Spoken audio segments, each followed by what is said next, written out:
se cili prej tyre, të katër këta, kanë të drejtë të depozitojnë paraqesin ankesën pranë përfaqësuesve tanë në KQZ dhe përfaqësuesit tanë KQZ do e paraqesin siç dëshirojnë ata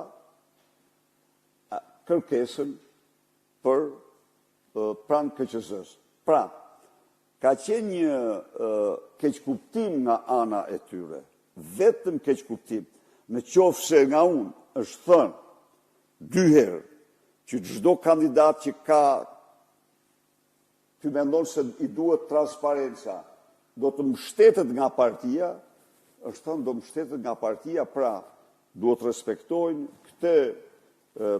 këtë platformë që ka përcaktuar partia në përputhje me ligjin elektoral. A nuk, po themi, ky keqkuptim, a nuk është favorizuar në një farë forme edhe nga deklaratat tuaja publike që jeni shprehur që kandidatët le t'i drejtohen Komisionit Qendror të Zgjedhjeve mbase duke krijuar deklaratat e mia publike partia do t'i mbështesë ata. Jo, deklaratat e mia publike, nuk kanë qenë. Deklaratat e mia publike kanë qenë dhe janë. Partia do mbështesë në qoftë se partia tjetër nuk i lejoj, siç e dini, e kundërta është qëndrimi yt. Ne i mbështesim cilin do që kërkon transparencë. Që janë argumenta. Kjo është, dhe aty ka patur vetëm një keqkuptim nga ana e tyre. Ata nuk do të humbasin kohën, t'i paraqesin ato që kanë paraqit në kas, t'i paraqesin pranë përfaqësuesve tanë në KQZ, që përfaqësuesit tanë për qarqet që janë marrë vendimet për vlefshmëri apo pa vlefshmëri, të procedojnë me shqetësimet e tyre. Zoti Berisha, teksa ju po luftoni që të përsëritën zgjedhjet përmes një qeverie teknike, alati juaj në burg, Ilir Meta, po mendon për zgjedhjet lokale, duke paralajmëruar se do garoj pra me siglën e vet dhe jo me Partisë Demokratike.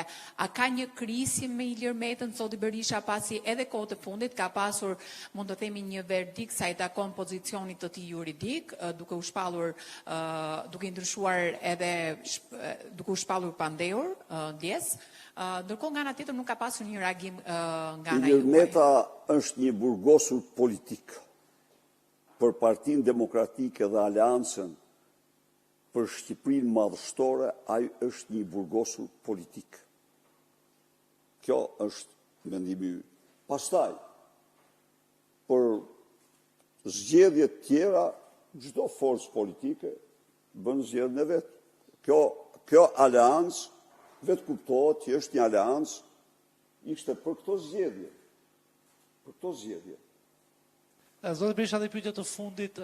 Një ditë më parë, kryetari i grupit parlamentar, zoti Gazmend Bardhi, ka akuzuar presidentin e Republikës Bajram Begaj që është duke ndërhyrë në procesin e zgjedhjeve përmes këshilltarit të tij juridik Ilir Usmajli. Cila është thirrja juaj për presidentin e Republikës dhe a ndani dhe ju të njëjtin shqetësim për institucionin e presidentit në vetvete? Se për zotin Usmajli e di mendimin tënd. Tani që presidenti i Republikës është i detyruar të zbatojë ligjin dhe që do të jetë njeriu i parë që të zbatojë ligjin, kjo besoj se s'ka nevojë për koment. Dhe që këshilltarit të presidentit të Republikës nuk i lejohet asnjë detyrë tjetër, kjo është e sanksionuar në ligj. Dhe që presidenti e shkel me dy këmbë të ligjin, në rast se mban këshilltarin që punon dhe në kas, vetë kuptohet. Këtu janë zoti Bardhi ka thënë një të vërtetë, që është thënë dhe përpara, por presidenti ka preferuar të mos zbatojë ligjin. Të mos zbatojë ligjin. Nuk e lejon ligjin, lexoni ligjin. Po këta s'kan ligj as ma ligj. Nuk kanë këta, s'kan gjë me ligjin. Ligji është një letër e vdekur për ta. Te pyetjet fundit me qenë se është fundjavë. Në fillim të javës jeni pyetur për një kallëzim në SPAK për Komisionerin Shtetëror të Zgjedhjeve Idrian Celibashi në lidhje me nën-kontraktimin që i ka bërë DHL-ja në Greqi. A janë duke u marrë juristët tuaj me këtë kallëzim dhe a pritet që gjatë javës së ardhshme të dorëzohet një kallëzim në prokurorinë e posaçme për këtë nën-kontraktim të paligjshëm që është bërë? Nuk kam djeni që jam thirrur për këtë kallëzim. Nuk kam djeni se... Po? A jeni duke e bërë ju kallëzimin në SPAK? A do ta bëni? Çfarë rëndësie ka kjo u bë apo s'u bë kallëzimi, kur SPAK i fut të gjitha trushi? A e ke marrë vesh që është një vegël e verbër e Edi Rams dhe e Partisë Shtet? Urdhëra çfarë thotë këtu rezoluta?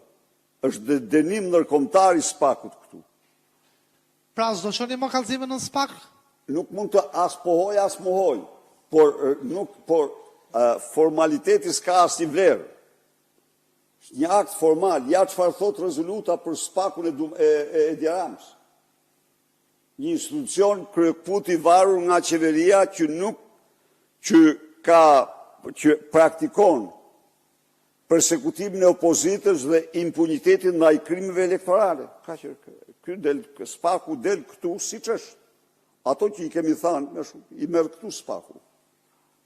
Pyetja më e drejt për drejt. A është Partia Demokratike duke e amnistuar Idrian Celibashin në këtë rast? Absolutisht jo.